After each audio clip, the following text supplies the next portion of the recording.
Awe, que en corazón de Santa Cruz, nos ha dejado desvelo de nombre de avenida que está aquí en la Plaza Stata, esa parte, tiene ex-drive-in, de nombre de Jacinto Rodolfo Rudy Cruz. Rudy Cruz, una gran persona estimada en Santa Cruz, un gran político, un gran gobernante que logra una grande riba su nombre, aparte de ser y trabajo social,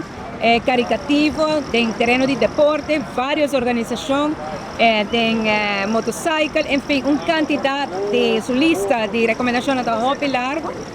Ahorita sin el gobierno te dedica y cae a avenida aquí en Rudy Cruz. Toda la noche un hobby agradable, también con tanto familia, si yo una toda román, varias familias, también colegas del Partido Movimiento Electoral del Pueblo, y juntos para que el logro de gran persona aquí. La procedura para dedicar una avenida que cae en nombre, en honor de un gente,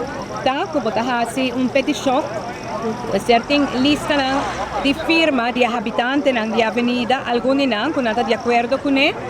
también una descripción de qué cultura persona hace, no solamente su trabajo, naturalmente, pero el logro tan grande que él logra para el país, y ahora es ahora tomar en consideración. Una avenida en honor de una persona, es avenida que queda mantener su adresa oficial, pero está dedicada en honor de persona aquí. Y ahora Santa Cruz y Aruba está dedicada a avenida aquí, en Rudy Cruz, una gran persona, una que porta danke para todo lo cual que va a hacer para Aruba.